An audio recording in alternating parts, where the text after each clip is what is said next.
So first of all, what is aphasia? Aphasia means there's a defect or there is a loss of language due to damage to the left hemisphere of the brain. The left hemisphere is the hemisphere of the brain that has the speech centers of the brain. So once damage happens to the speech centers in that area, that's when the person will suffer from aphasia. The damage has several causes. These causes may be due to an acute onset, chronic onset, or an episodic onset. An acute onset means a sudden onset, in cases such as stroke, such as an RTA accident, in which, for example, a head injury and a direct injury to the head happens, and it can be due to an infection such as herpes virus encephalitis. The chronic onset would have a more gradual, progressive course in neuropsychological diseases mostly, such as Alzheimer's, such as Parkinson's, and such as Huntington's diseases. An episodic onset, that means that the damage comes and goes, so the person loses their ability to speak only temporarily, and then after the damage is relieved, the person will be able to regain their speech function, and that happens in cases such as transient ischemic attack. In a transient ischemic attack, it means that there is a sudden clot, an embolus, that passes through the arteries that blocks them off, blocking oxygen supply, blocking blood and therefore oxygen supply to the left hemisphere to the brain.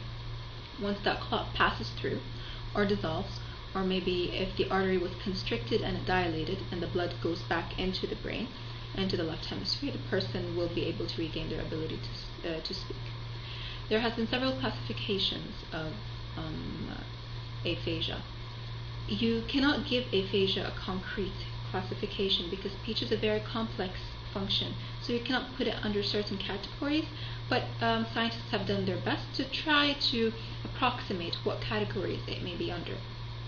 These categories include a more localized, you have a localization model that tells you that that talks about aphasia according to damage to certain areas of the brain.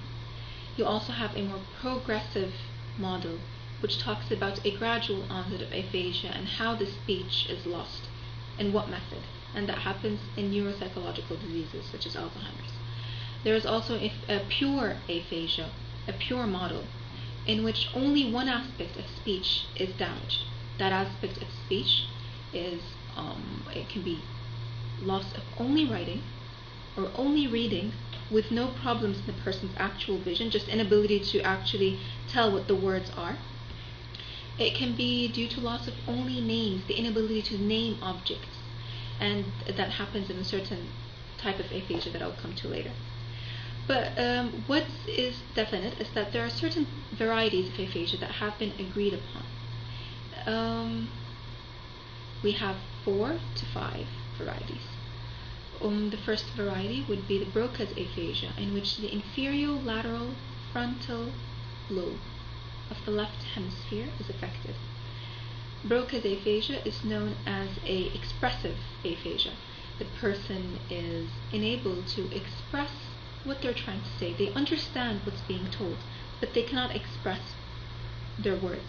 So with the patients who recover from Broca's aphasia would say that we understood everything that's being said, but we're having difficulty in initiating language, in trying to speak and trying to express how we feel or think. In Wernicke's aphasia, it is a receptive type of aphasia, and this receptive aphasia happens due to damage to the temporomandibular region of the left hemisphere.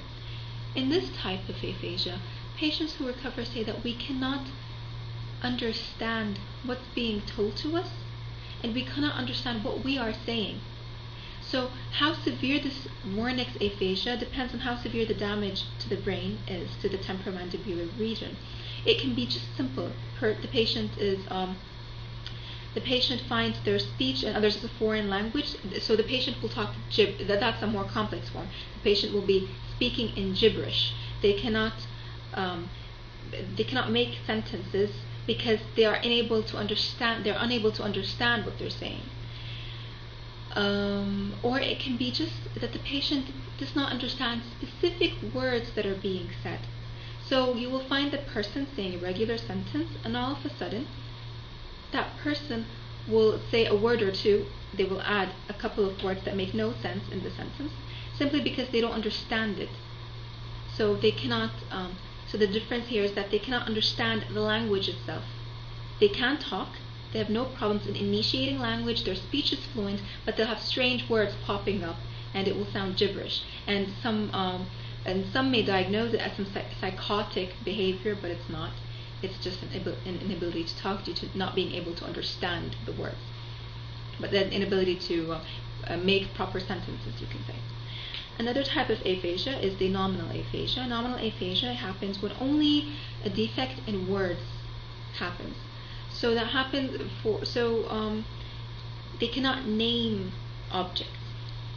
They say a normal sentence, but when it comes to names of objects or names of people, they are incapable of expressing these names. They only forget names, and that happens due to a damage in the posterior temporal parietal region of the brain. Another type of aphasia is this is the fourth variety. It's the global aphasia. The global aphasia happens when the person is incapable of expressing or receiving language. So it's a mix of Broca's aphasia and Wernicke's aphasia. And it's the commonest type of aphasia that happens due to an infarct in the brain. One more type of aphasia is known as conductive aphasia. Conductive aphasia is due to damage in pathways between the Wernicke's area and the Broca's area of the brain. And what happens here is that the patient is unable to repeat what you're trying to say. When you ask a patient to repeat certain words, they will be incapable of repeating these words to you. So, how is it that we diagnose aphasia? Diagnosis is made mostly by the neurologist or the neuropsychologist or by a speech pathologist, speech-language pathologist. We ask a patient a series of questions, or we simply try to start a conversation with the patient, and we start assessing what the patient is saying. So, for example, when it comes to speech, we assess if the patient is fluent in what they're saying, the meaning of what they're trying to say. Does the speech, it can be fluent, but it can have no meaning at all, such as Wernicke's. Or if there's any grammatical errors. We assess if the patient is able to comprehend what we're trying to say. And how we assess that is by asking the patient to follow certain commands. And there's also assessing if the patient can repeat what we are saying to see if there's any problem in repetition or not. We assess the patient's ability to name objects. We show pictures or we show the object itself and ask the patient to tell us what this object is, and if he or she can recall the name of that object. We also assess the patient's reading and writing skills, because reading and writing are also considered as a part of the speech-language process. So if the patient is able to recognize letters or words, if they can write letters or words, if they can recall them, these also have a role in speech, because reading and writing can be affected in Broca's aphasia and Wernicke's aphasia. They're not necessarily affected in global aphasia, though. How about management and treatment of aphasia? First of all, the prognosis, how a patient can go back to talking like they used to, depends on how severe the brain damage is. For example, if the stroke has passed or not, if it was controlled or not, if the epilepsy was controlled or not, how severe the damage is will tell us about the prognosis. So there is no definitive prognosis, but most of the time patients can go back to talking. It has more positive outcomes. But it depends a lot on the patient's motivation to try to speak again, on the patient's age, on the severity of the disease, on the cause of the disease. It depends on the patient's health and the patient's attempts and efforts to try to talk again. And how it is that we manage such a case is that a team is formed to help the patient go back to speaking normally. It consists of a neurologist, of a neuropsychologist, of a speech therapist, of an occupational therapist, of a physiotherapist, and a speech-language pathologist. And together, they try to put up a model that will help the patient, a more suitable model to help the patient practice going back to speech, according to what it is that caused the patient to lose speech. There can be methods in which the therapist will try to help the patient recall names and meanings, to try to put sentences back together, to try to show the patient pictures, and the patient will repeat what's being shown in the pictures. There are many methods that are determined mostly by the speech therapist according to the patient's needs. And that is pretty much it for aphasia. Thank you.